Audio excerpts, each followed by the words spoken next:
Big Buck Registry, Big Buck Podcast, episode number 3.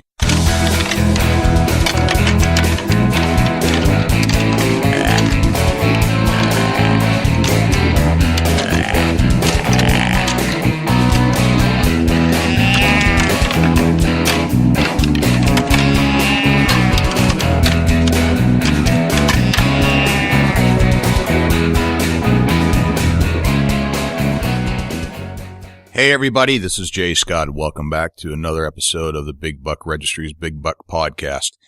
We have a fantastic lineup for you today. We actually get to speak with 3 of the contestants on the Deer of the Year submissions, and we're pretty excited to have these guests on our show today. First, we're going to be speaking to Jamie Boyd, and Jamie was the submitter of one of the larger deer in the pool this year. Jamie spoke to us for quite a while and gave us some details and gave us some different tips on what he uses in order to be successful in the field. We also speak with Zack, McKenzie, and Zack actually harvested a very unique a very unique deer. Had a very unique rack, and I believe he was leading the way for a little while, but I believe Jamie Boyd has pushed ahead of him for the Deer of the Year. And then finally, we're going to speak with Dusty Phillips, and Dusty actually submitted a deer as well to the contest, but he has also formed this company or outdoor troop, so to speak, called the Chubby Tines Outdoors, named after the deer that he shot, that he named Chubby Tines. So really cool interview there. We're also going to go through the contest. Actually, let's do that right now. Okay, so all the nominees for the Deer of the Year have been submitted, and the deadline for submitting a deer was January 31st. So that time has passed, and now we're moving into the voting session. Now voting has already happened. So if you are late to the game, you better pick it up and get some friends and family and share that post as often and as frequently and to as many people as you can in order to have a chance at winning this competition. Because right now, Jamie Boyd, I believe, has 400 likes, which equal 400 votes. So a like equals a vote, and as many people as you can get to vote on your picture in the album, that's what's going to count. So at the end of February 28th, that's exactly when voting stops, and we will announce the winner on March 1st. Whoever collects the most amount of likes also collects the most amount of votes, and that will be the winner of the $200 cash prize, and we'll also have a second and third prize as well. All right, so let's run down the list of contestants. So I believe we've had a little over 100 deer submissions for the Deer of the Year contest. But I'm going to just run down the list of the names of everybody that has submitted a buck. First, we got the Frank Goza buck. We have another Frank Goza buck. We have Zack McKenzie, which is the buck that grossed over 154 inches. Zack is 18. We spoke with him earlier, or we'll be listening to his interview. The Dalton Campbell buck. We spoke to Dalton last week, and he had a great story. Kind of one of those unprepared situations where he actually needed to go back to his house to get the second cap for his muzzleloader, and then came back and shot the big deer. The Jamie Boyd buck. Chelsea Hall. We spoke to Chelsea earlier. Keep going. Lucas Brown. The Corwin Ridgway buck. The Greg Ridgway buck. We hope to speak to Greg soon. The Cameron Criddle buck. What a fantastic photo. Young man with a great deer. The photo itself is actually quite lively, so check that out in the album. The Matt McKenzie buck from Allegheny County, Pennsylvania. He is actually brothers with Zack McKenzie. The Jordan Schreiner buck. Beautiful deer. The Lionel McGraw buck number 2. Brittany Miller buck. The Joseph Reeder buck. Barry Grimes. Walter Mitchell. Tracy Pratt Tracy shot a deer in South Texas. Beautiful, beautiful deer. Lionel McGraw, the buck that he calls Rudolph. Kenyon Atkins, Eric Bodmer, the second Eric Bodmer buck out of West Virginia, the Jared Weininger buck, the Nathan Birch buck out of South Dakota, Jacob Kufal, Nick Washburn, David Weiss, Shannon Parks out of Albany County, New York, Trenton Bishop, Stephen Brostowicz, Josh Cosby, Wade Kerfoot, Junior Compton, Dustin Weekly, that was a fairly late submission out of West Virginia, Cody Thompson, Brandon Saunders.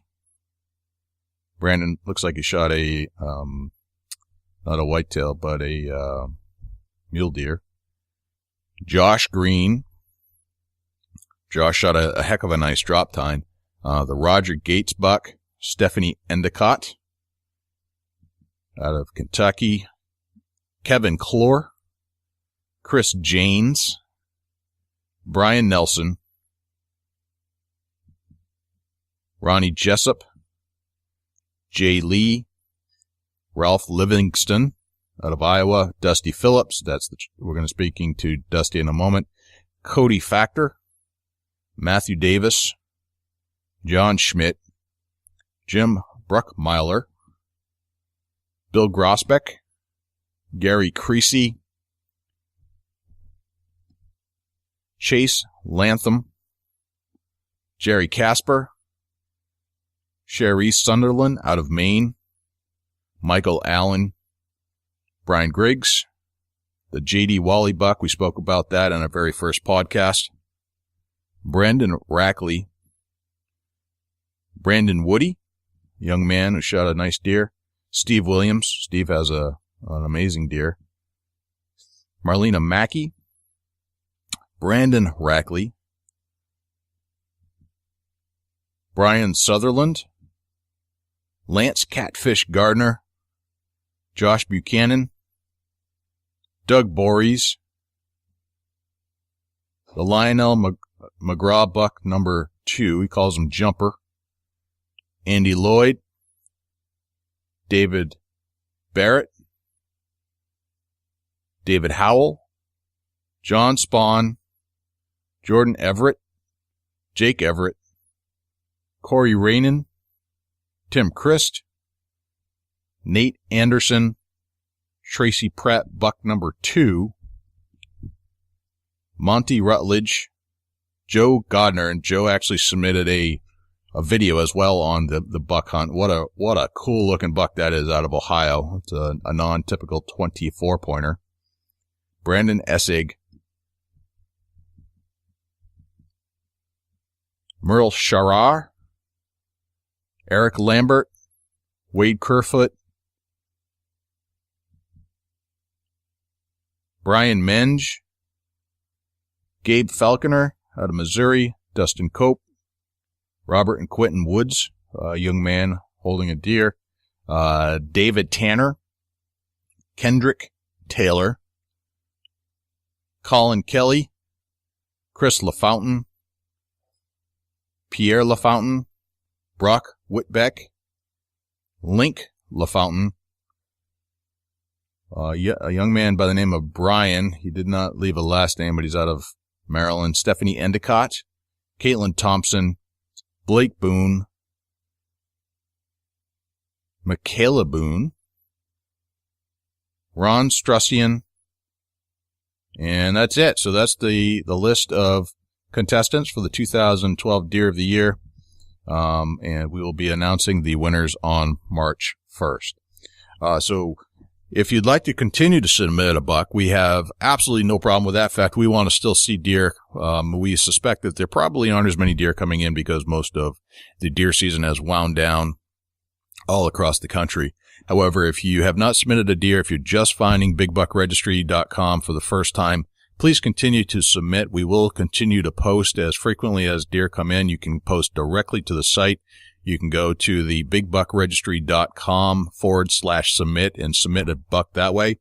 You can email it to us at photos@bigbuckregistry.com, or you can FB mail it, which means you can go in through the private mail system through Facebook, and we can receive it there as well. A couple of notes before we get into the interviews with the contestants. We have a brand new website called thelongbeardregistry.com, and that is going to be a sister site to the Big Buck Registry, and the Bluefin Registry, which is another sister site to the Big Buck Registry, where we're going to be doing podcasts as well, and actually going to be reviewing the Wicked Tuna Show for all you guys out of Gloucester, all guys and gals. So go check out those websites again, longbeardregistry.com and bluefinregistry.com. So if you have a tom turkey that you'd like to submit, go to the longbeardregistry.com/submit. Same kind of format, same protocol as we have on the Big Buck Registry. And as we start to move into turkey season coming up, I believe some of the seasons are starting to open up in March in the South. We're going to start doing a contest there as well. And then once we roll into the summer, right around June, which would be right at the end of turkey season, hopefully we'll start doing some contests with the Bluefin Registry. So if you're a bluefin tuna fisherman or a turkey hunter, we would love to see you submit to those sites as well. All right. So one other thing we wanted to cover before we listen to the Jamie Boyd interview. There is a new feature where you don't have to call in, but you can actually use your computer to call in your story. And all you have to do is go to bigbuckregistry.com/tell-your-story. And that will bring you to a link through our automated recording system through a company called SpeakPipe.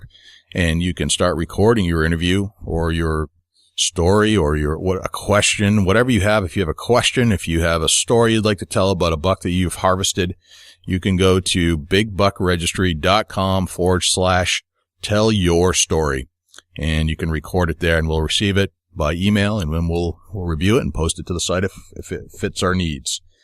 Okay, let's go to the Jamie Boyd buck.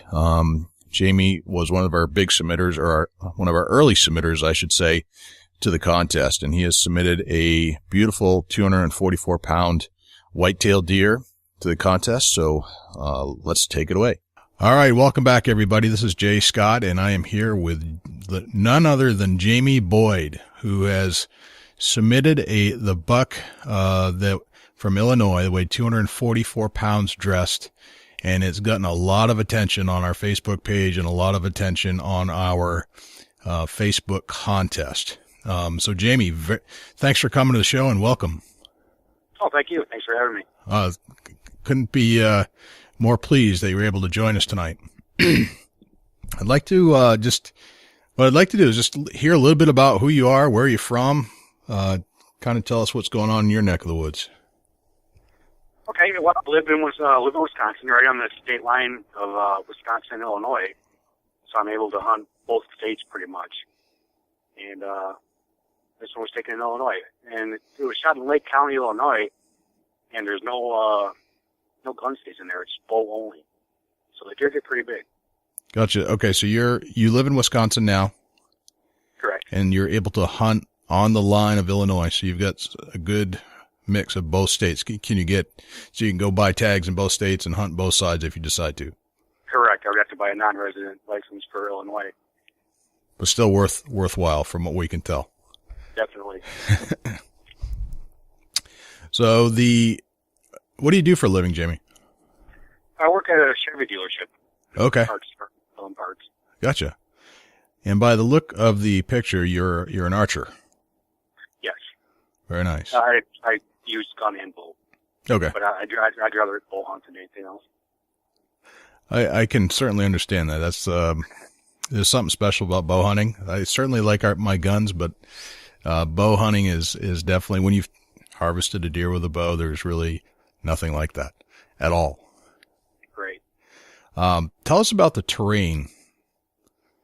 It's more of a flat terrain, a lot of open farm fields, little towns here and there, subdivisions here and there, but it's mostly just flat and a lot of farmland. Little pockets of woods here and there. Okay. Now, where was this picture taken? It looks like you've got some wooded area there. This was actually taken in my backyard the day after I took the deer. Okay.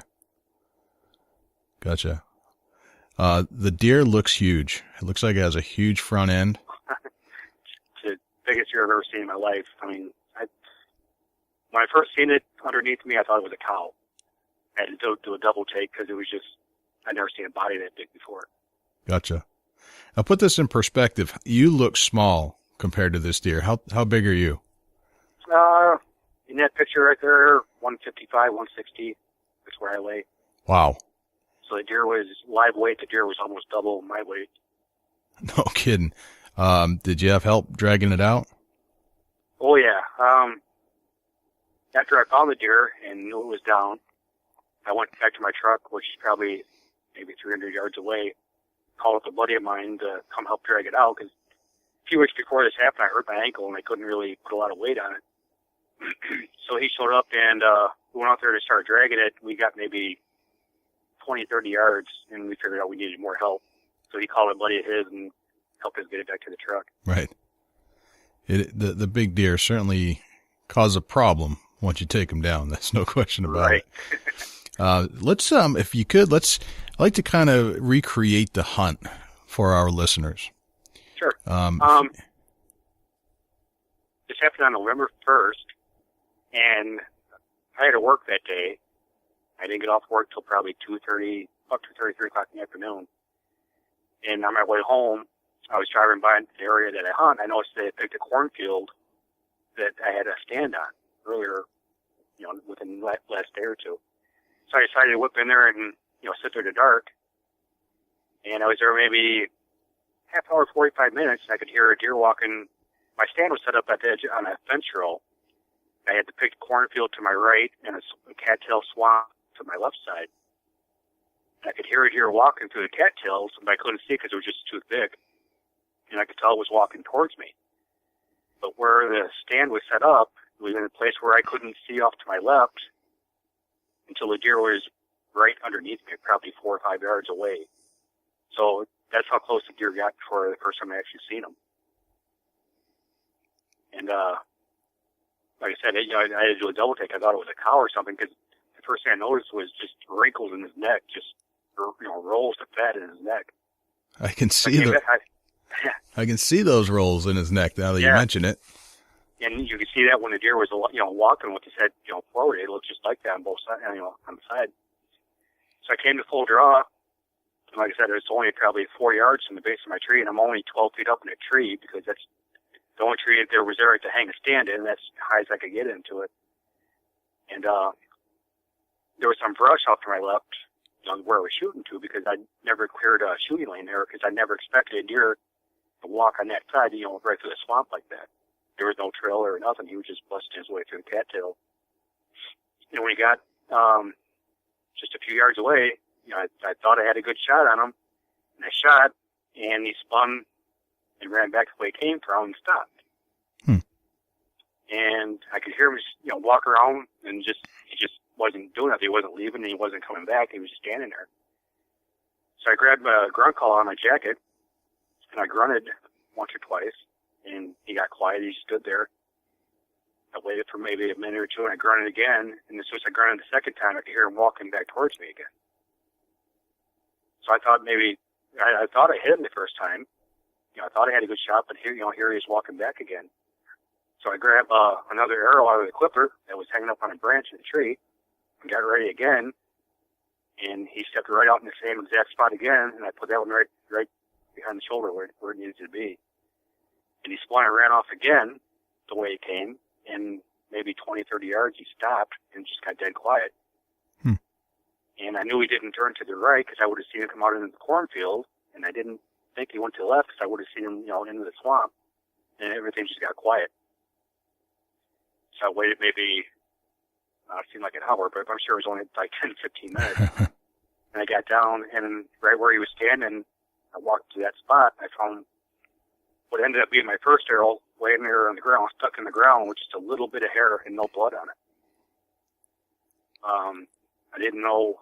I thought the second shot was good, so I started walking back down this trail a little bit, and within 10, 15 feet, I seen, a good blood trail coming up both sides. Yeah. So I followed it up about another 20 yards, and I could see a leg and a hind quarter sticking up out of the cattail, so I knew it was down then. And I wanted to give him a little bit more time, so I just snuck back out around to the side and went back to the truck and called my buddy to come get him out. And what happened, my first shot actually hit just, I don't know if it hit a branch or what, but it went low. And it put a 6 or 7 inch cut right under his belly. And he was actually hit the first time and came back to the grunt call the second time. So that was kind of cool. So let me get this straight. You had 2 shots with a bow. I had two shots at this deer, yeah. At the same buck, this big buck. You hit it twice. The first shot hit it. He turned and ran maybe 25, 30 yards. I couldn't see him anymore because it was so brushy. Right. I could hear him. And he stood there for a few minutes, and I started grunting, and he walked back in again. I don't know if he thought the first shot was a deer that hit him or what, but he came back to check it out. The grunt call the second time. That's crazy. So yeah. And the second one hit both lungs, and he was done. Right. That's amazing. So you actually hit the deer the first time. He took off, grunted him back in. Yeah, you never get a second chance with a bow like that, ever. Wow. That's awesome. God wanted you to have this buck, I think. I guess so, yeah. Yeah. Now tell us about your preparation. Bring us back. That day there, I didn't really do a lot because I really didn't plan hunting that day because I had to work. Okay. Like I said, I was driving home from work. I got off early that day and noticed that cornfield was picked. I just happened to have all my stuff, my gear in my truck with me. Okay. But, yeah, I do spray down with, scent killer and stuff like that and try and be as scent-free as possible. Gotcha. That area, there's a lot of human activity, as far as farmers and people that live in the area. So you're a little, they're a little more forgiving on the scent because they're kind of used to people. Okay. But still, you had worked all day. You've got scent from work on you. You changed your clothes in the field? From what I could, yeah. Whatever you could. You sprayed down and headed in, and that was it. Yeah. So, not something incredibly detailed about the scent control. These deer. Not on this hunt, no. Okay. You do on other times, but this one was just, hey, I'm getting out of work. I got to go in. I got to get a little bit of hunting in for the day. Exactly. Kind of get your fix on the deer hunting for the day. Exactly. Going on in the area, hadn't been in there for a week or so. Gotcha. What kind of clothes were you wearing? You camouflaged? Yes, head to toe. Any kind of particular pattern that you recall? Not that I recall. I want to say it was mossy oak, but I'm not sure exactly what I was wearing then. Okay. Headgear? Any kind of mask or anything like that? I had a net, like a net head net on that covers up my face with eye cut out so you can see through it. Okay. And what about boots? Rubber boots? Leather boots? I won't go on the woods without rubber boots. Rubber boots. Ever. Okay. As far as the bow that you're shooting, there's a picture of the bow, or a bow in the picture. I assume that's the same bow you used to kill the deer? Yeah. Gotcha. What kind of bow are you shooting there? That there is a Pearson spoiler. Pearson spoiler. All right. Is that an older model? That's a very old model. Yeah. I was going to say, it looks like it has some older design to it, but still effective. They got the job done, yeah. That's the thing about a lot of the, guns and bow. The technology certainly has advanced tremendously. Oh, yeah. But I'm not sure that it inhibits the good deer hunter from still harvesting big deer or deer, period. Especially, in a case like this, we're only shooting 4 yards. It doesn't take a good bow to shoot that far. Right. And let's face it, even with the best technology, you still got to be kind of close. Right, correct. And there's some guys out there shooting these ridiculous long shots on television, but that's not your average hunter. No, I won't take a shot over 35 yards, 40 yards, my max. Right. Gotcha. Tell us about your arrows. Looks like, are you shooting carbon? That there is an aluminum arrow. Okay, so looks like it's black. Yep, they were black. I had 2 white veins and 1 black. I like a little bit of white so I can see the threaded arrow a little bit better with the white knots. Yep. And those there I had. I shoot nothing but Muzzy broadheads. Muzzies, okay. I've ever used, and that's all I ever will use. What grain you using? 100 grain. Gotcha. And what kind of arrows? I believe those are Easton. Easton, okay. So Easton arrows, Muzzy broadheads. Yes. And an old bow and arrow. Very cool. That's awesome. Yes. So the nipple there is only 50% let up on that bow. Is that right? Yeah. I can see the vibration pom-poms there, in the back. Those are the classic ones. That's great. All right. So you spent, how long from the time you got in the stand to when you took the deer? I was in the stand probably an hour, maybe a little more, not much more than an hour. Okay. It was still very daylight. The sun was still above the trees. And you got out of work. Do you remember what time of day it was? When I got off of work? Get out of work and what time you actually shot? I probably got out of work about 2:30 and probably took the shot close to 4. Okay. So you just kind of roaming around. November 1st, you said, was the day? Yep. Okay. Yep. The rut was just getting going right there. Right. Just barely kicking off. Kind of curious. Right. Curious stage. Right. They were on their feet and moving around. Right. Pretty good. That's a lot of sunlight for a buck to be moving around still. Even that seems a little even early. Right. Well, I wasn't expecting them at all. I was watching the corn, up to my right. There would be a good place to set up, right before dark to watch them come out, to feed on the fresh, corn. But never expected him to come out of the swamp from behind me. Right. A good swamp buck. Yep. The antlers? It looks like it's an 8-pointer as you described. Yeah, the left side actually had 5 points on it at one time, but it was broke the 4th time was actually broke off. Okay. It was less than an inch long, so it was actually scored as an 8-point. Gotcha. And was there an age estimation done on the deer? The guy that scored it he was guessing like around 4.5. Okay. Gotcha. Good mature whitetail. Yeah. So you got all your buddies, you got the whole town to come out and help you drag this deer out. And then what'd you do with the deer after that? Well, it took probably, after I got 3 people out there, it probably took over an hour just to drag him about 300 yards back to the truck. And then we went to a local bar because I was shooting pool at night on Pool League, and we celebrated a little bit. Excellent. And next day I took him into local butcher shop to have him processed. Beautiful. That's outstanding.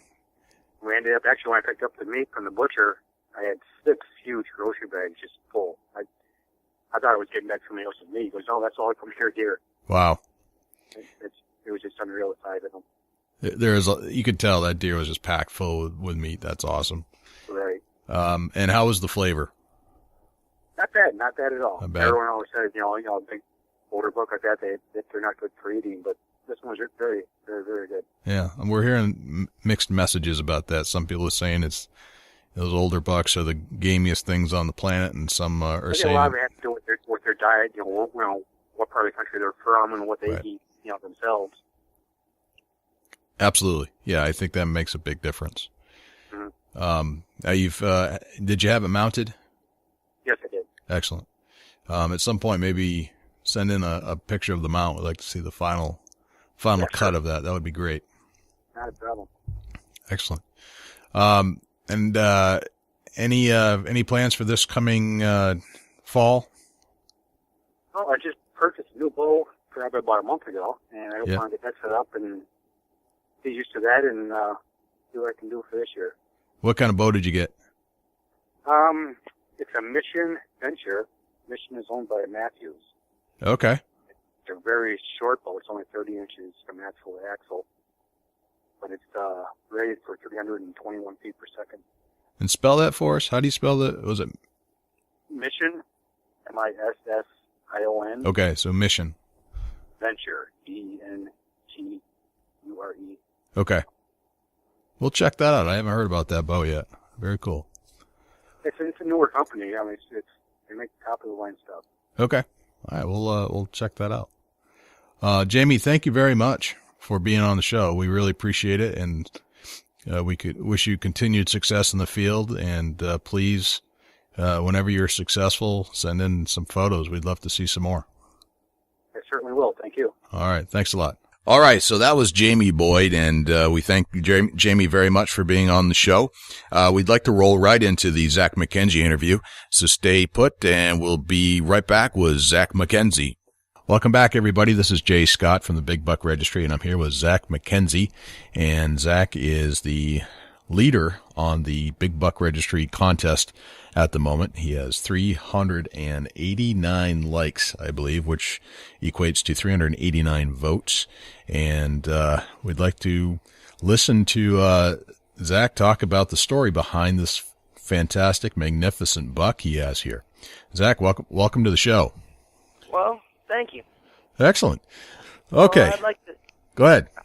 I'd like to start out with this all started, I started hunting when I was a little bit younger, and my dad brought me into it, and all my brothers were in it, and it was a big thing around where we live, It's a big family bonding thing, and then I began to, branch off to myself, and I was hunting, and I actually fell out of my tree stand when I was archery hunting, and I fell about 15 feet and broke my ankle, my right ankle, and then walked 200 yards back to my car and drove home.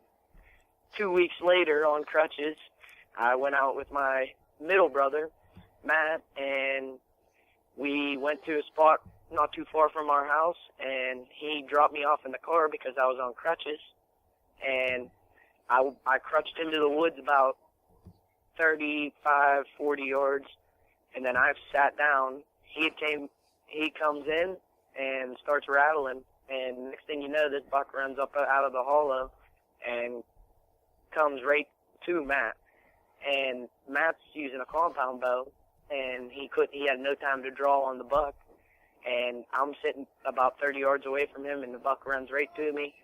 And I'm sitting there with a crossbow on the ground, and I pull up on him, and he's in a pretty fast trot. And I shot, and when I shot a little bit back. And I was scared about that, but I saw his tail go under, and I was, my heart was beating, and then he ran about 30 yards right towards the vehicle and fell over.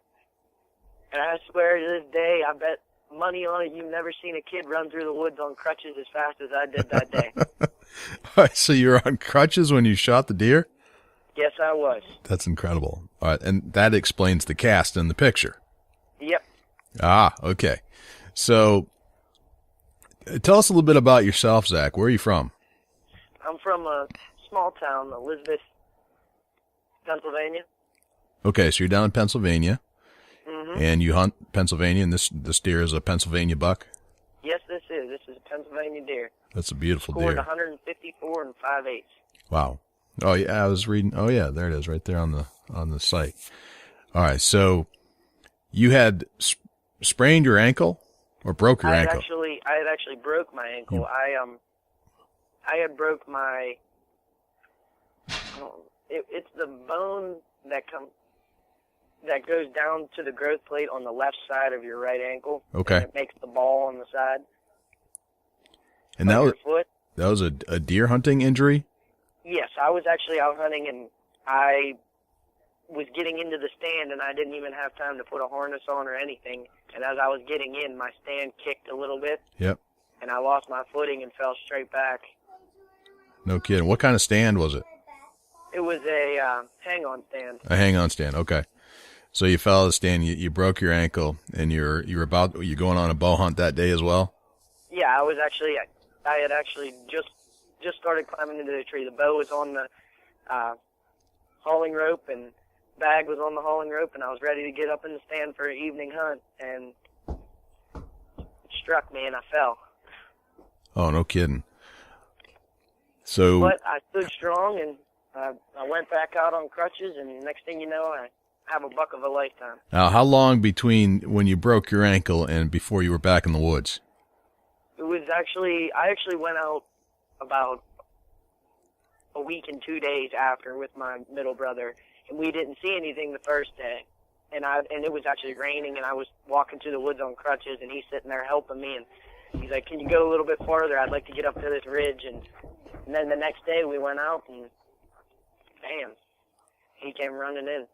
No kidding. So you were out with your brother, and he tried a grunt call. Is that right? And the deer. Yeah, he grunted, and then he began to rattle, and when he rattled, it was no longer than 5 minutes, and this buck came running up over the hill. He wanted to fight. So it was a rattle. Okay, so describe the scenery and the territory where you're hunting a little bit. All right. Well, it's a kind of like a back road, and it's not far from the Youghiogheny River. Okay. And what had happened is a couple days before that, like I was saying, we were out and it was hunting in the rain. The rain had caused the river to flood, like, real bad, worse than I've seen it in a while. And all the river bottom deer that usually bed in the thickets that are along there started, moving out of the area because it was full of water. And we were hunting, like, just above the river, like, up a little bit. And, yeah, like in a flood line almost. And, he came right out of the hollow, like not far from the river at all, and came running right up to us. He was the dominant buck in that area, and he didn't want anybody else in it. No kidding. That's so you would say that because of the rattle, and this buck being the dominant buck, he came out of the hollow just to look for whatever was coming through. Yeah, that and my brother's a exceptional caller for animals. With the whole family likes having him as the rattler and the grunter and he's our little horseshoe. Gotcha. All right, so he's good luck. Bring him with. I've got a couple of those in my family too. They just seem to be, for whatever reason, you bring him along and he just score big no matter what it is. Whether it's deer hunting, fishing. Every family has that. Yep. Every family has a good luck charm. You go fishing and you catch that big bass with that person. Exactly. So, this is your older brother that does the? Yeah, it's my middle brother. He's your middle brother. We talked to John. He was my eldest brother. Okay. And Matt is the middle brother. Actually, Matt's buck is on Big Buck Registry. That's right. I've seen that. Okay. Did he submit? A week after me. Did he submit it for the buck of the year as well? Yes. He did. Okay. I'll have to go back and take a look at that. All right. Yeah. He shot his an exact week after mine. Gotcha. Different location, but same time in the evening and same thing. All right, I'll have to go back through here and see if I can find that buck. All right, let's go back to your buck. So your middle brother, he's exceptional at calling. Yeah. Tell me about his technique. Well, he just I don't know. He has like a way with calling, and he's just exceptional among all of our family members. Like when last year my dad, he had called in 3 separate times for my dad. I mean, he calls in for my brother. And then he goes out and still shoots a buck himself. He's a dedicated hunter, and I give him that. Yeah, and John does everything with the turkeys. Like a couple years before that, me and John both went out and shot 2 turkeys together at the same time, which is rare. You usually don't get 2 in one. Right. Well, you guys will have to check out our new site called the Longbeard Registry. You might like that one too. He said there's a new site called the Longbeard Registry too. Just launched it this week. Will. All right, excellent. I'm trying to incorporate all the things that I love in life into different sites so we can all go and enjoy it all across the country. So that's cool. All right, so you got your good luck charm. What time of year was it when you were hunting this deer? Well, let's see. It was beginning of November. We actually had pretty mild. It wasn't very cold right then. We had rain. So, temperatures are still in like 40s. And everything was soaked. Really, really, really, really soaked. The ground, you could, like when I stepped with my crutch would sink into the ground a couple inches because it was that wet. Wow. Okay. So you were just getting drenched. Yeah, it was a wet. That time, just unusual for that spot. Yeah. I mean, we usually don't get that much rain at once, but we had rain for probably 3 days, 4 days. It was just off and on rain, and it just drenched everything. Okay. And you and your brother went into the woods. About what time of day? I'm guessing it was probably, well, I shot mine earlier in the morning. It was like probably 7. And then by the time we got back, it was like 8:30, almost 9, and that's when we called my oldest brother and told him, and he's telling all his friends at work, and my mom's, saying she's happy for us and stuff. And Gotcha. Okay, so tell us a little bit about what you do to prepare for a hunt. Obviously, you had a challenge with a cast here. Are there anything you follow? Any kind of type of pattern that you go into? Do you use scent control? Do you try to? Tell us about your routine. Well, usually we keep scent bags. We bought our own scent bags for all of our cameras that we're all separated. And before every hunt, you start out. I start out with my base layers, and I spray off first with them, and then I put on my second layer, and that's just for archery season. So I just put my second layer on, which is just my outside camo, and I spray off again. And then usually me and Matt paint each other's faces, because he painted mine that day, and then the next day he looked like Zorro. He painted his whole face like a mask almost. Oh yeah. But, yeah, we like to give it our all. So you paint your faces, and that's a routine you guys follow? Yep. And tell me about the paint. Is it just something you buy at a local store? Yeah, you can buy it at any retail store. Walmart sells it, Gander Mountain. It's just a camouflage face paint, and it usually comes in like black and gray and green. Gotcha. I like the black. It kind of blends more. Okay, I'm looking at Matt's picture right here now. Yeah, he is all camoed up with face paint. Okay, now I see it. Now it makes sense. All right, so your brother has 105 likes or votes at the moment. Uh-huh. You have 389. I think it's my story. I think it's because I have the determination to get back out into the woods and to love God and, thank Him for giving us these amazing deer and the opportunity to receive it all. I couldn't agree with you more there. What else are you doing besides just posting the picture? Are you doing any techniques you sharing with your friends or anything like that? Yep. I mean, I love telling others and younger kids how to hunt and what other stuff and little tips. I mean, where to go. I don't really keep anything secret from people because, it's a chance to go hunting anyway, Right. Everybody's got a chance. I could go into a spot and not see anything, and a guy could walk in 15 minutes after me and see the biggest buck of his life. Right. So, I mean, if I can help somebody else into achieving a great thing, then I'll definitely do it. That's excellent. That's very admirable of you. That's a heck of a good trait. Who do you think has the bigger buck, you or your brother?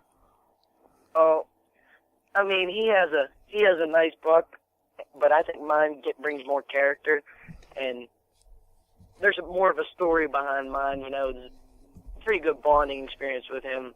That's something I'll never forget. Right. Rest of my life, knowing that I shot probably one of the biggest bucks in my life, and right. I shot it with him. Now, did you have it weighed? It was about 185 pounds. 185. Okay. The rack is tremendous. It's one of the most unique racks I've ever seen.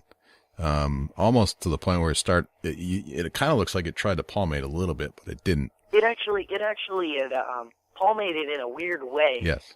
It palmated not only like width up and down, but it kind of palmated out to the sides too, which is what in turn brought them drop times. Right, exactly. And I was looking at this. I think there might be some more palmation to the backside towards you in the picture that we Yeah. can't see particularly well in the picture from the front. I actually have another picture. Maybe I could send it to you, and you get another look at it. Cool. Yeah, that if you want to send in some more pictures, I think that'd be great. And I'll post them in the podcast show notes so you can Okay. see some other pictures of the buck. We're going to leave this one where it is because this is where all the voting's going to happen. But we will post it in the show notes as well. Nice, that's sweet. Now, is your brother interested in being on the show at all? Matt, Matt, yeah. I'd have to talk to him. He isn't home at the moment, but I might. He would probably do it. Cool. Well, we're trying to interview just about everybody that has a nomination in the album. And we think that putting the verbal story behind the picture just adds to the whole complexity of the story. Exactly. And a picture is definitely worth 1,000 words, but there's a whole other story behind the picture that I want everybody to hear. And most people don't hear it. Most people see the picture and trying to come up with their own, background to it, what happened and how they shot it. Exactly. So we think it's pretty interesting, and it seems like everybody that's listening to the podcast enjoys listening to deer hunt stories in general, and they understand that there's a story behind the picture itself. Yeah. So. Yeah, I mean, this is something that I'll have with me for the rest of my life. I hope other people can see that hunting isn't just going out and shooting a deer. It's going out. It's a bonding experience that you'll never forget, and it's an adrenaline rush that beats you right down to your bones. I'm glad you say that because that's exactly what it is. It becomes a bonding moment. It builds character. It builds humanity, and it's a moment that you'll share and probably share with your kind of experience. You'll pass that kind of experience and teach others that this is a way to connect. These are the stories that I hope I can remember when I'm an old man and my grandkids are coming up to me and asking me about hunting, and I want to tell them all the stories about when I was young. Exactly. Now, isn't there something incredibly special? You have a bond with your brothers because of hunting that maybe other families don't have because they don't have that special connection. Yep. And I wish everybody could experience it. I mean, everybody can. People just have to get up and go out and do it. Right. Right. And there may be other things that other families do, but certainly hunting is one of those things that you can connect with, you share a lifetime. Brings the whole family Brings together. the whole family together. At the end of the day, you're still breaking bread with your family and sharing those stories, and it just brings life to life, really. And thanking God for it all. Exactly. Well, Zach, I appreciate you taking some time out on a Saturday afternoon to tell us the story behind the picture. No problem at all. I love telling the story.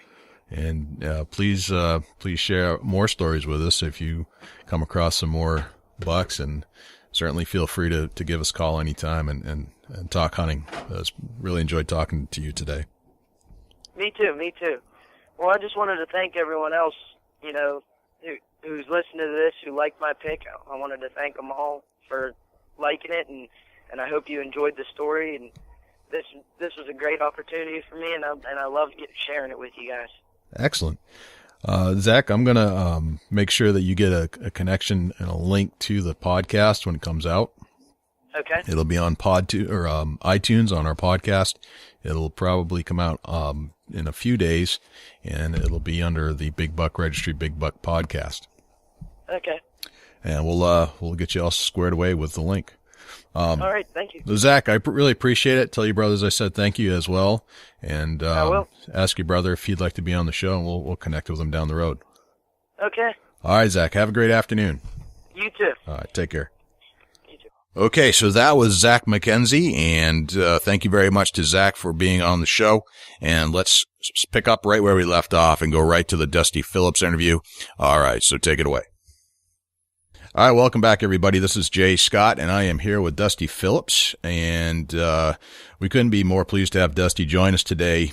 Dusty did submit a picture to the Big Buck Registry photo contest, and he has agreed to talk to us a little bit about the hunt and the deer and a bunch of other hunting stuff. So, Dusty, welcome to the show.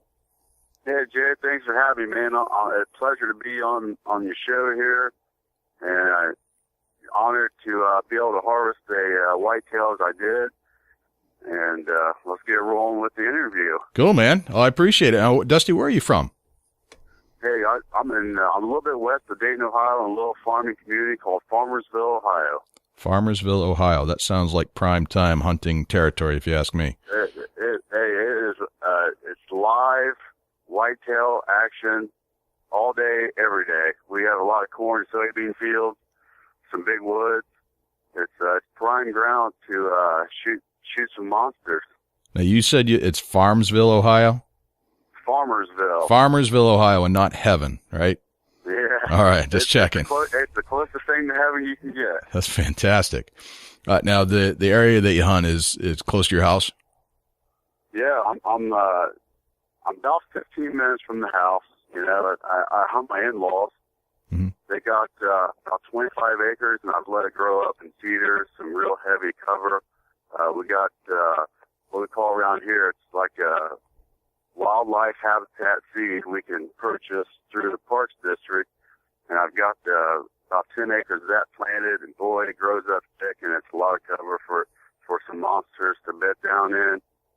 And boy, we sure do see a lot of deer traffic through that cover. That's amazing. Someday I hope to join you out there. That would be just to come watch. I don't even care if I hunt. That's awesome. Come out anytime. Cool. Dusty, tell me about what you do for a living. You know, I work for a county engineer's office for a living. I work 40-hour weeks, and after that, it's deer time.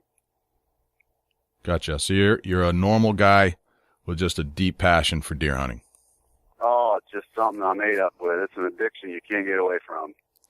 I know the feeling. Yeah, it's it comes on like you think about it all year long, but you know, once the season starts to roll around, even just the smell of the air you can changes a little bit.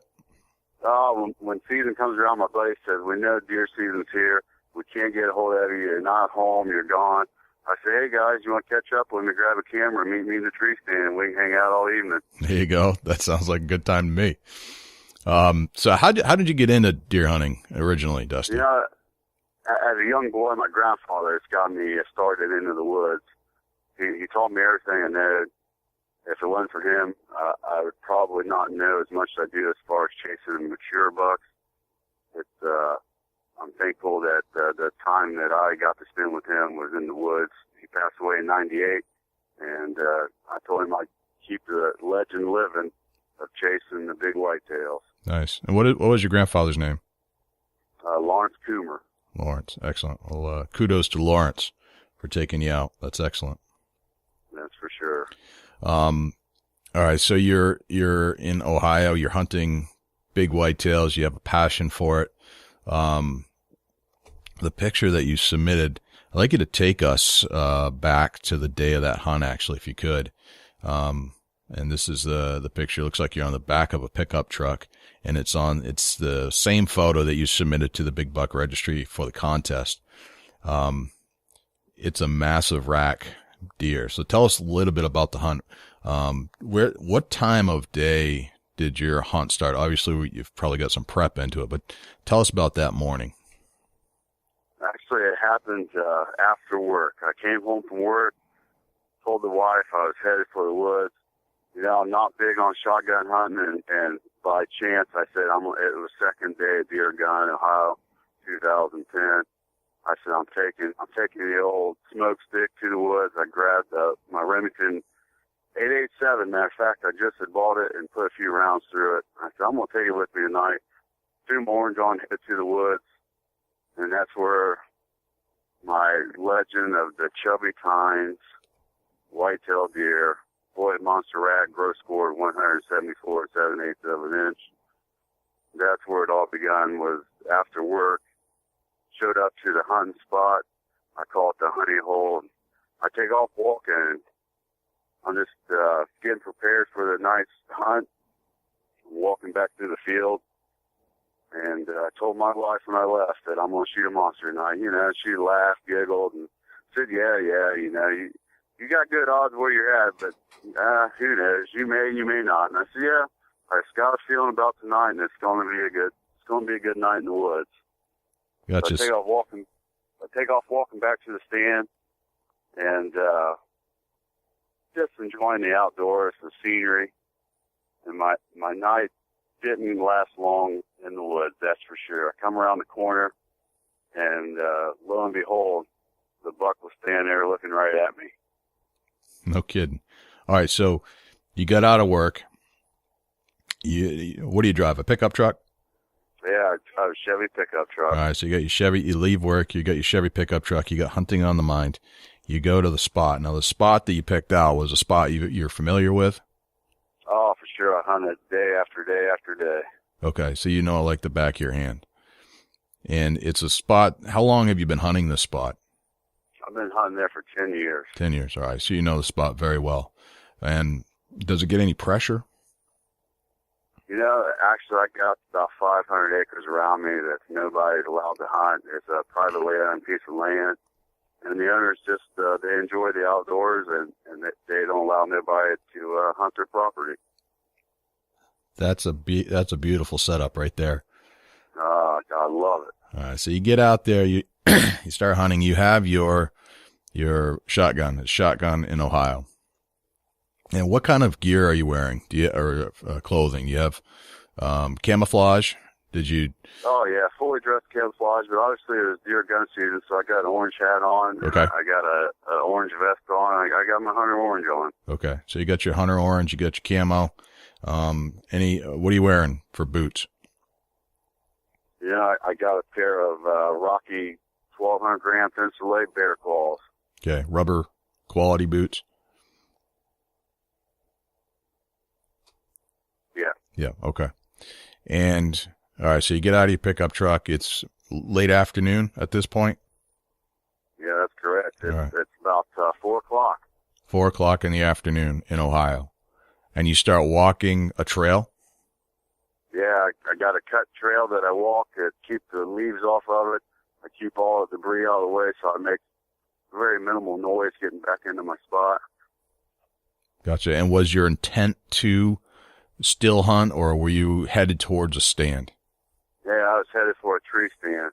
We call it the hunting hole for a reason. Okay. The deer just tend to show up there, I take it. Oh, it's just a good pasture area. I got my area set up for a bedding. They got food not too far from the bedding area. It's just a pass through for sure. Gotcha. All right. So tell me a little bit more about that. Tell me about the landscape around your area of your stand. Around where I'm at, I got a lot of growed up cedar trees. We've actually taken 15 acres and just let Mother Nature take its course and let the area grow up.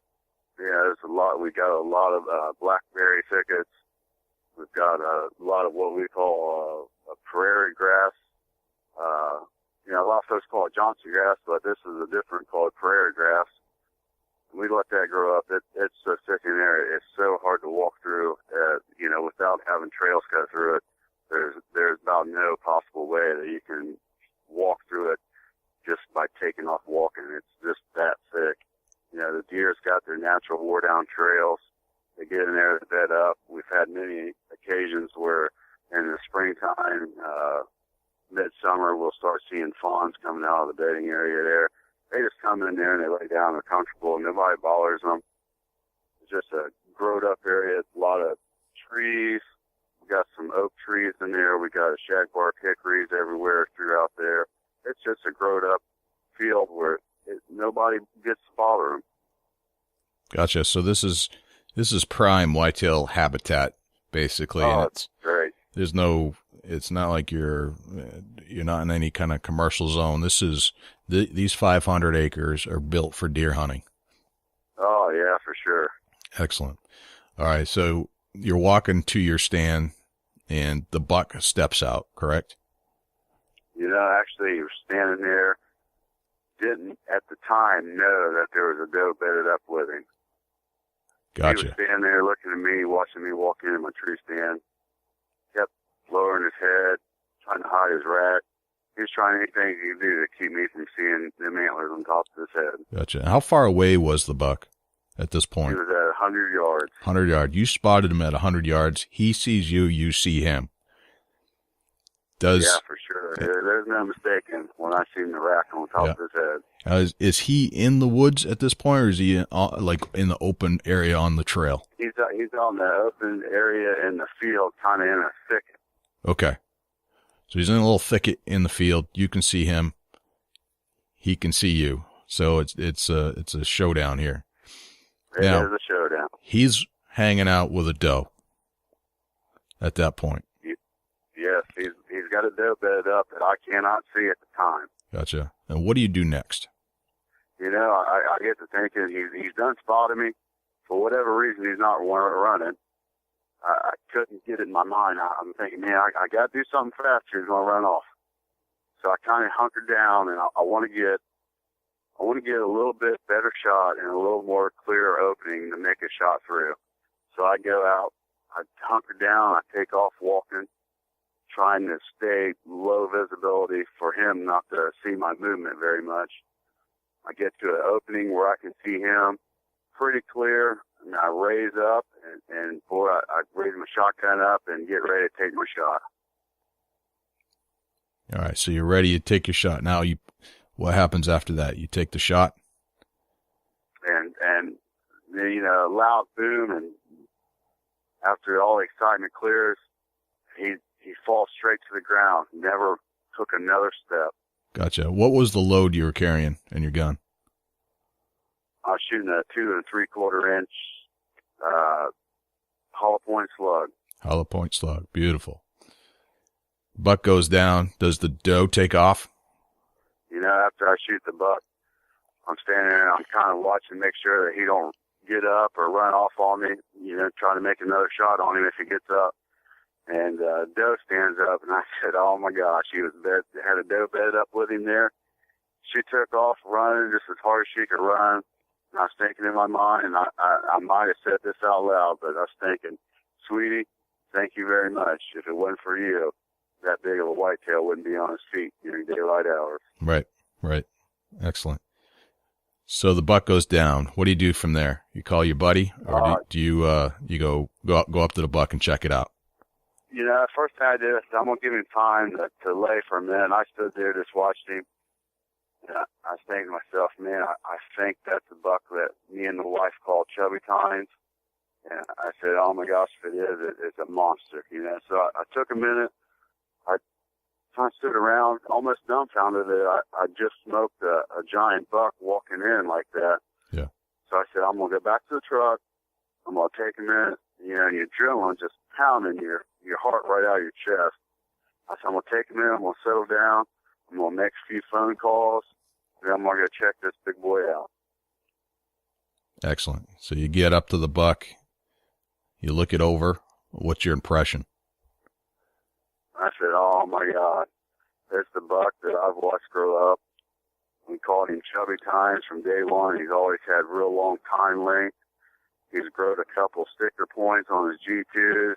I walked up on him and I said, oh, my God, it's old Chubby Tines. I just could not believe that I had got a shot off on him. No kidding. That's awesome. And then, so you're in the moment of elation. You have the adrenaline pumping through you. You cannot believe what's going on. No, I grabbed the hold of his antlers and I squatted down and just took it all in. Deer, that was a buck of a lifetime for me. Right. Hunting hard. I had him the year before at 45 yards with a bow. Couldn't make the shot happen. I try not to shoot an unethical shot. Mm-hmm. So I passed.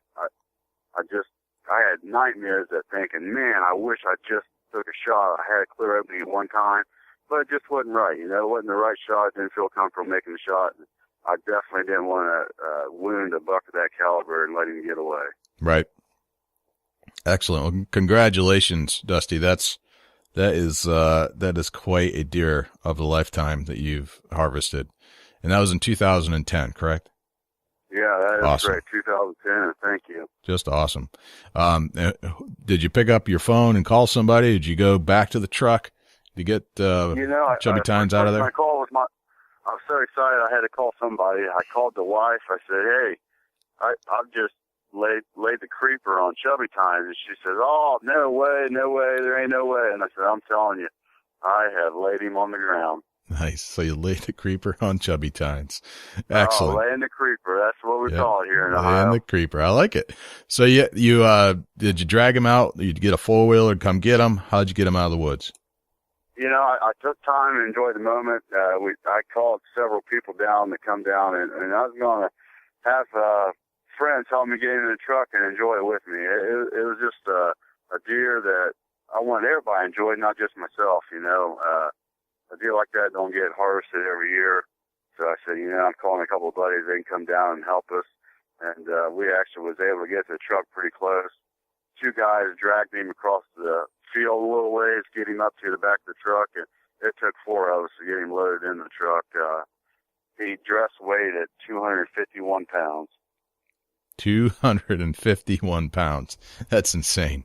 That's awesome. So you got him out, and all right. So here's one of the questions on big bucks. How did the meat taste? The meat was so good. You put a piece of it on your forehead, your tongue would slap your brains out trying to get a hold of it. That is excellent.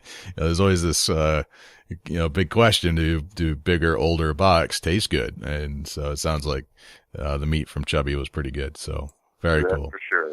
All right, so Dusty, so this Chubby Tines buck has led you into another milestone in your life. Sounds like you've opened up something called Chubby Tines Outdoors. Tell us a little bit about that. Chubby Tines Outdoors came about when people started showing me some bucks that they had photos of, and it was local deer. And I said, hey guys, wait, why didn't this get to somebody to get it scored? We see all these pictures. Everybody, all the time, every time I go somewhere, somebody shows me a picture of a big buck.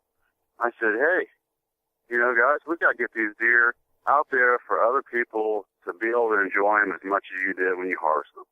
I said, all I want to do, take the time, you guys send me the picture. I want to post it on a community page where that folks can enjoy your deer. Chubby Tines Outdoors came about. We called my buck Chubby Tines. I got a real good friend of mine, Jordan Robbins. Hopefully I can get him to do an interview with you guys, but he's involved with it. He shot a nice Chubby Tines. We're just getting deer out there where people can see them, comment, like, share. Send us your buck, chubbytines@hotmail.com. Beautiful. Now, are you accepting it only by email, or do you have a Facebook page as well? You can log on to our Facebook page, post them on our wall. We're going to share them with our viewers. Right. It's a page where you can come enjoy your deer. No deer is too small. Every deer we see is a trophy to us because it takes a lot of time, effort to harvest a whitetail buck. Yep. And that you make a very good point there. The Big Buck Registry was created for a similar reason, because we wanted to share photos, and that, I was sharing my photos with my friends, and my friends were sharing their photos with me, and they were great pictures, but the story kind of died there. You just kind of remembered what your friend told you, or if you were involved in the drag, or if you were involved with the hunt. You told the stories a couple times, and over the years they might come up again, but there was never a catalog where you could go and actually view these deer, to bring those memories back. Because if you're into hunting, you like to reminisce. You like to go back and remember a lot of things about the hunt, see pictures of the hunt. And a lot of times those things just kind of get thrown in a drawer, or cataloged in your brain and never really shared again until you just start talking about it one day. So we thought it was a little more important to have a bigger catalog, not only for my pictures, but for everybody across the United States, and to talk about it, because in our mind, a picture is definitely worth 1,000 words, like the old adage says. However, there's at least 10,000 words behind the picture that tell the story of how you got to that picture. So that's what our goal, our mission at the Big Buck Registry is. And it really isn't just limited to big bucks. Yes, we love big bucks, and that's like winning the lottery, but hunting is hunting. And if you might have a couple, it was one great picture I loved actually that was submitted. That was 2 does and a duck. Doesn't get any better than that. That's for sure. Yep. Well, I like the idea of Chubby Times. We'll be checking you out frequently. Yeah. Hey, I hope you guys enjoy it. Like I said, we're branching out. We're working on something, right now where we're getting into, a little comical side of our Chubby Times Outdoor page. We're actually working on getting, submittings from family members, brothers, sisters, moms, dads, where we're going to do a prank phone call about your harvest. It's just something we're working on, and we'll see where it goes. All right, when you have that complete, send it on over. We'll post it on our Facebook page. Hey, we'll do. Right. Yeah, hey, I sure do appreciate you guys taking the time to get with me, cool. and love the Big Buck Registry. All right, cool, man. I appreciate it. A couple other things I wanted to ask you before we hang up here. Tell us about scent control. That's one question I didn't get into about your particular hunt. When you got out of the truck, do you use any scent control situations? Yeah, scent control is a major factor in harvesting mature chubby tines. We take scent control seriously, as everybody that hits the tree stand should. And we believe in natural scent control. We go out to the field and we actually take cedar trees, bring them back. I run them through a cider press, try to squeeze the juices out of the limbs while they're green. That's something that I take time before season, like a preseason ritual. I get a few guys together and we take and press out the juice out of the cedar tree limb. Boy, that's made a difference in the world by taking that, putting it in a squirter bottle, and squirting that cedar juicings all over us. So, all right. So that's interesting. That's something I have not heard before, nor have we heard it from anybody on the Big Buck Registry podcast interviews. You actually go out and take cedar trees. And I've seen cedar. We don't have a ton where I'm at, but I've seen them before. And you know the smell. So you can actually extract the juice like you would sap from a maple? Yeah, it's pretty much the same scenario. Now, the cedars around where we're at, I wish I had a definition of what kind of cedars are. They get little berries on them. Okay. These berries smell no different than actually cedar when you cut the limb off a cedar tree. We put all that, we take little nippers, we put all the limbs down into a cider press, and you just crank them on down, and all the juices that run out, boy, it smells just like a cedar tree. We take that, put it in the bottle, and that's what we use as our scent cover. No kidding. And do you do anything else besides that? We've come to find out that natural cedar smells right there in the woods. That's what we use for a cover-up. We keep all of our clothes boxed up. I put everything away after I get done hunting in a like an igloo container. I squirted a few squirts of cedar cover down in there, and boy, that's just smelling right when we hit the woods. No kidding. So this has really become camouflage for the nose. It's the natural scent in the woods that we've got around here. So you're like Realtree or anything like that, basically, you've gone and they took the patterns from the woods. You're taking the scents from the woods in which you hunt and turning them into a camouflage for the nose so the deer can't smell you, which is the idea behind scent control. We've heard that some guys are actually washing their their clothes washer before they wash their clothes with some type of a detergent to clean out the other scents from the other clothes. So this is one of those tips and tricks that I think we're looking for when we interview hunters who have taken and harvested successfully big bucks from the woods like this. All right. So one other question, I'll let you go. Tell us about the importance, what's important about sharing your experiences in the outdoors to youth. The youth play a major role in the upcoming hunting industry. If we don't get the youth into the woods, it's going to be a thing of the past.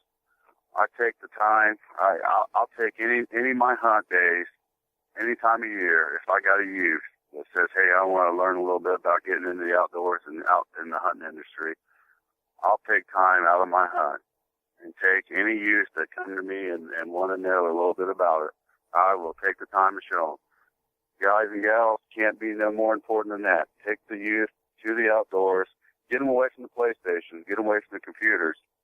They're going to learn more outside. That'll help them in the long run than they do in the house. So that is a major part of Chubby Times Outdoors. That's a major part of my personal life. Anybody that knows me, I will take time to get the youth into the woods. That's outstanding, and I feel strongly on that too. And that hunting with your kids or other kids, taking another kid hunting that isn't even yours, is incredibly important. Only because it teaches children about the elements of the outdoors. You want to know what's going on in your environment. You want to be in tune with the environment. Take a kid hunting. This isn't about killing a deer. This is about learning all about the outdoors, how the nature interacts with each other, and applying that to your own life. It's a science project. It's an emotional thing. It's connecting with a kid and giving them something to understand about our entire world. So it's not just deer hunting. It's understanding the environment in which we live and how to preserve and protect that environment for generations to come and to basically make the world a better place. Yeah, that is for sure. You know, I'll tell you, I'll give you a quick sample of what happened with me one time. Had a guy come to me and said, I know nothing about hunting. I said, hey, that's fine. It doesn't matter what you know. I will teach you. You know, if it wasn't for somebody showing me, I wouldn't be where I'm at. So I said, hey, you know, he said, I'd like to take my son to the woods. I said, well, let's do it. So I said, he's got to do a hunter safety course here in the state of Ohio. I said, get you guys set up with that, get through that, pass that, get you a hunting license, get everything set up to go to the woods, and we're going to go. So I did it. I said, hey, you get everything set up, we're going to the woods. So that's what they did. They got through all their hunter safety course. We take him out, and the kid, I give him a few more safety tips before we hit the woods. It was youth deer gun, 2007, I'm pretty sure. We get out there, and I got him in a real good spot where I've seen a lot of does, the mature deer, mature bucks. Not necessarily have I seen them in this area, but I say, hey, he's got to start somewhere. This is going to show him, you know, what it feels like when you see a deer. Sure enough, we get out there, we're set up, and here comes a nice doe. And I said, hey, you're going to take a shot at this one. As soon as she gets close enough, take a shot, gets broadside for a good shot, we're going to take a shot. Boy, he smoked her. Laid the creeper right on her, put her on the ground, and there wasn't no more. Yeah, I've shot a monster buck, but there ain't no more enjoyment than seeing a youth take their first harvest out in the woods. I told every friend I know, boys, if the sun don't shine tomorrow, that right there made my life. Absolutely. That is so true. You see the excitement in their eyes. You can relate to it because you were there once. And that moment in time is frozen forever in your brain. You'll never forget that. That's one of the things you never forget. And it's so important to develop. And it shows you how fragile nature is and how much we need to respect it. And that the types of things we're doing, in essence, we're harvesting our own meat. We are out there harvesting with our own bare hands free range organic meats. And there's nothing better. Don't get no better. Doesn't get any better. No better. That's right. That's right. So hunters are the most important conservationists out there. And everything that goes with it is just a lesson in life that should be passed down from generation to generations forever. And so that we never forget where our food comes from. That is correct. It don't get no better than the outdoors. The food's natural, and the taste is so much better when it's an organic grazed deer. Right. Exactly. Well, Dusty, I appreciate you spending a half an hour with us today. We are very pleased. And thank you for starting Chubby Tines Outdoors, and thank you for submitting your picture of Chubby to our Big Buck Registry contest for the 2012 season. And if you have any of those great videos or comic prank calls that you're coming up with, we'll post them on our site when it comes time. Hey, awesome. I sure do appreciate you guys giving me a call. Folks, check us out, Chubby Tines Outdoors. Give us a look and a like. All right. Sounds good, Dusty. Well, I'll let you go, but again, appreciate it. Give us a call back again. Shoot me a text or jump on Facebook and just say, hey, we got something great we want to talk about, and get you on the phone again, or any of your guys that are starting to participate in Chubby Tine Outdoors, but have those guys on the radio too. Hey, awesome. We sure do. Thank you. All right, Dusty. Have a great day. You too. Take care. Bye. Bye-bye. All right, everybody, that's a wrap. This is Jay Scott, your host, and thank you to Jamie Boyd, Zack McKenzie, and Dusty Phillips. And we'll see you again next week right here at the Big Buck Registry Big Buck Podcast.